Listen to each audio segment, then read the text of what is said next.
I didn't raise my voice that night. I didn't argue. I didn't even move. I watched my 6-year-old daughter shrink in her chair while my sister laughed at the device on her ear, and my father brushed it off as a joke. Forks clinked. Smiles stayed. I stayed silent. My husband didn't. He stood up, walked to the door, and opened it without a word. Just a boundary. What they didn't know was this. By the next morning, that silence would change everything.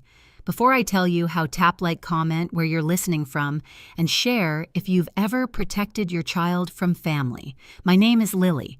I'm in my late 30s, a mother, a wife, and someone my family has never quite known how to place. I've always been the quiet one, the reliable one. The person who shows up early, leaves late, and doesn't ask for much in return. If you met me on the street, you wouldn't guess much. Simple clothes. No jewelry worth noticing. A calm face that people often mistake for softness. I let them. That night we were hosting dinner at our house. Nothing special, just a long table food I'd cooked since early afternoon and the low hum of the vent above the stove that never quite turns off. My daughter Emma sat beside me, swinging her legs under the chair, her fingers brushing the small hearing device tucked behind her ear. She'd only been wearing it for a few weeks. Every morning before school, she stood in front of the mirror, tilting her head, asking, "Does it look weird today?" And every morning I told her the truth. "It looks like you." Emma is 6, curious, gentle. She hears the world a little differently now, and she's learning how to trust it again. We'd been practicing sounds at the kitchen table, the click of a pen, the timer on the oven, my voice when I whispered her name. That night she was proud. She wanted everyone to see how brave she was being. My sister Rachel arrived late as usual. Loud laugh, sharp eyes. She scanned the room the way some people check prices, measuring judging. My parents followed her lead, settling into their seats like this was all familiar territory. Comfortable, predictable. My brother barely looked up from his phone. At first, the conversation stayed safe. Work, traffic, someone's upcoming vacation. Emma leaned toward me and whispered when she heard her name across the table, her face lighting up every time she caught a word on her own. Then Rachel noticed the device. She didn't ask. She didn't lower her voice. She pointed, tilted her head, and smiled in that way that always made my stomach tighten. The table went quiet for just a second. Not the awkward kind, the waiting kind. I answered before anyone else could. Calm, measured. I explained what it was, why Emma needed it, how well she was doing. I kept my voice steady because I believed stupidly that clarity would be enough. My mother's smile tightened. My father leaned back in his chair. Emma stopped swinging her legs. I felt something shift in the room, not loud, not sudden. Just a subtle change, like the air pressure dropping before a storm you don't see coming yet. And still, I stayed seated. Still, I tried to hold the moment together. I didn't realize then that this was the last normal minute we were going to have. Rachel didn't laugh right away. She leaned forward first, squinting like she was trying to understand a puzzle she didn't respect. Her finger hovered in the air, not quite pointing, but close enough to make my chest tighten. "So that's what that is," she said. "I thought it was some kind of gadget." I felt Emma's shoulder press into my arm. Her body went still. The kind of still that isn't calm, just careful. I explained again. Slower this time. What the device did, how it helped Emma hear certain frequencies, how it wasn't a phase or something we could just outgrow. I chose my words the way I always did around my family, trimming off anything that might sound emotional. Facts only. Clean edges, no room for misunderstanding. Rachel smiled and shook her head. "She's so little," she said. "It just feels sad. Don't you think?" The word hung there, sad. My mother reached for her water glass, took a sip, and set it down too carefully. "People notice these things," she said, not looking at Emma. "Kids can be cruel." I wanted to ask her who exactly she thought was being cruel in that moment. Instead, I breathed in through my nose and counted silently the way I had learned to do years ago. My father chuckled. Not warmly, not unkindly either, just dismissive. "Come on," he said. "It's not like anyone's attacking her. We're just talking." Rachel lifted her glass. "Exactly. It's just conversation." Emma's fingers moved up to her ear. She touched the device, then dropped her hand like she'd been caught doing something wrong. I spoke again. My voice didn't shake, but it felt thinner now. "She understands more than you think." That was when my father sighed long and exaggerated, like I was making the evening difficult on purpose. He waved his hand palm up. "Lily," he said, "you're taking this way too personally. It's a joke. You need to lighten up." The word joke landed harder than anything Rachel had said. Because jokes don't make a child look down at their plate and stop eating. Because jokes don't make the room feel smaller. My mother nodded, relieved. "He's right," she added. "No one means anything by it, but maybe going forward you could look into something a little less obvious, just to make things easier. Easier for who?" I opened my mouth, then closed it again.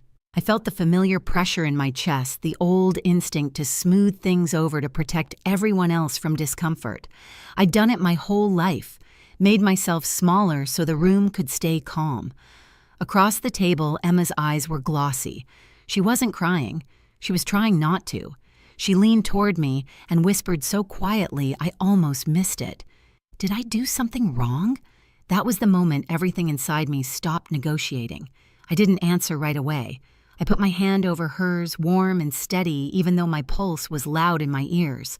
I looked around the table, at my sister's impatient expression, at my parents' expectant faces, waiting for me to laugh it off, to cooperate. I realized then that if I spoke, nothing would change, so I stayed quiet. And in that silence, I felt something shift. Not in them, in me. The silence didn't last long. Mark pushed his chair back, not abruptly, just enough for the legs to scrape softly against the floor. That sound cut through the room better than any raised voice could have. He stood, straightened his sleeves, and walked toward the front door. No speech, no warning. He opened it and stepped aside. At first, no one moved. My father laughed, unsure, like this was some strange pause in a play he didn't understand. Rachel rolled her eyes and muttered something under her breath. My mother clutched her napkin tighter, confusion flickering across her face. Mark didn't look at them. He kept his eyes on the open doorway. "Out," he said quietly. Just one word, calm, final. That was when the room fractured. Rachel stood up, her voice sharp, offended. My parents followed, talking over each other, insisting this was dramatic, unnecessary, embarrassing. Someone said the word family like it was a shield, like it excused everything that had just happened. Mark stayed where he was. They passed me without meeting my eyes. When the door closed behind them, the house went still. Not tense, empty. The kind of quiet that feels earned. Emma's breath hitched.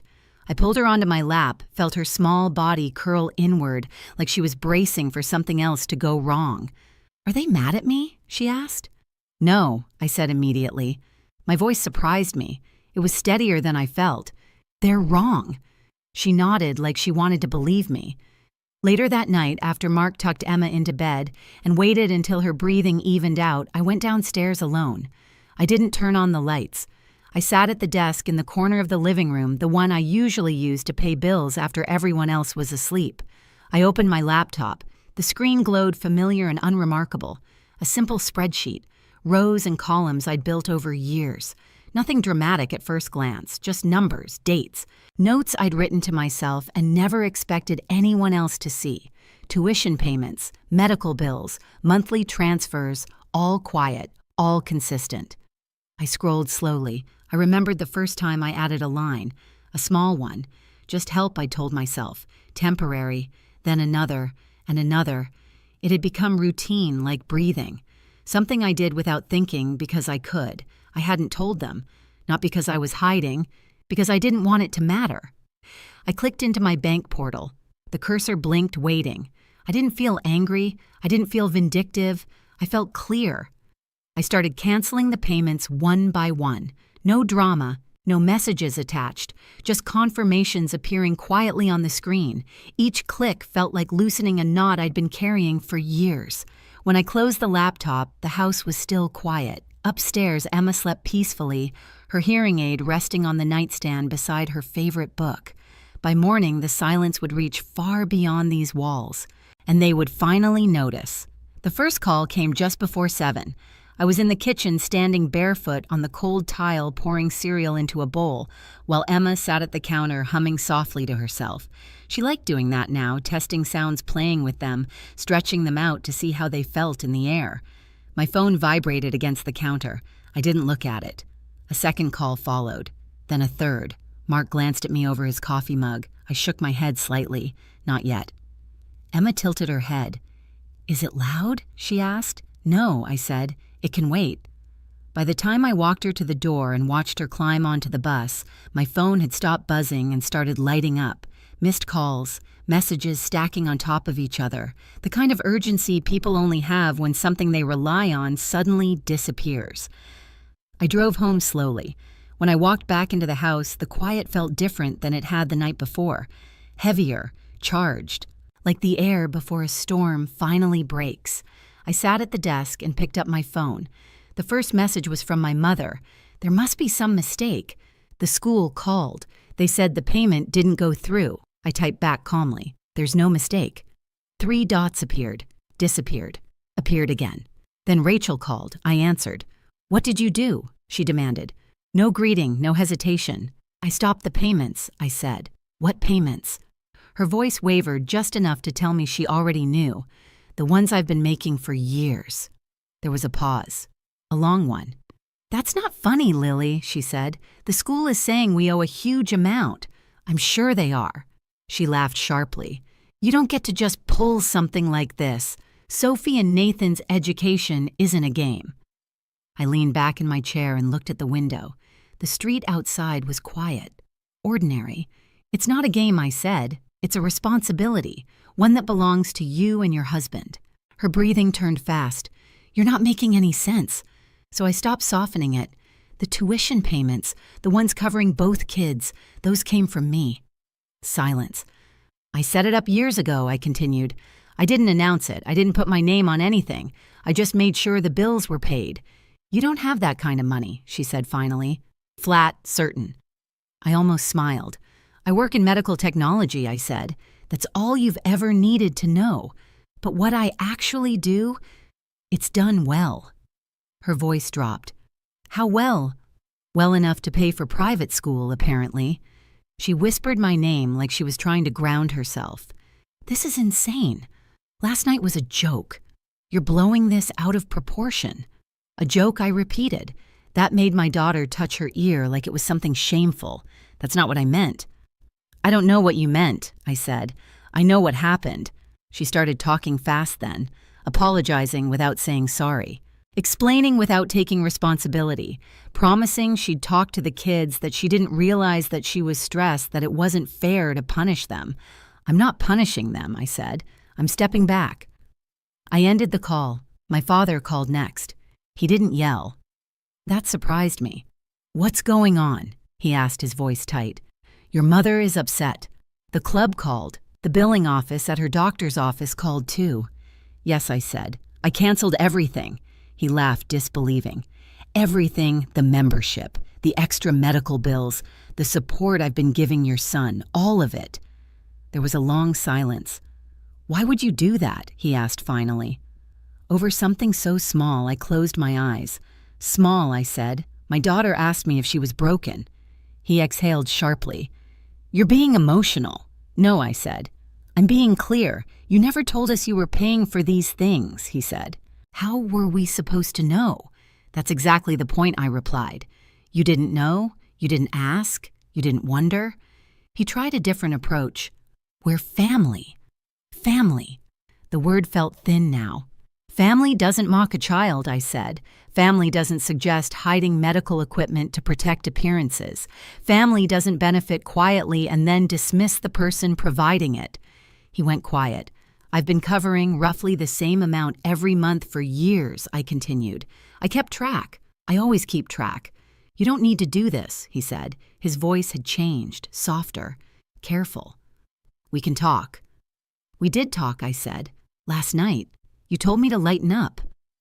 My mother took the phone. Her voice was already breaking. "We didn't mean it that way." "Then how did you mean it?" I asked gently.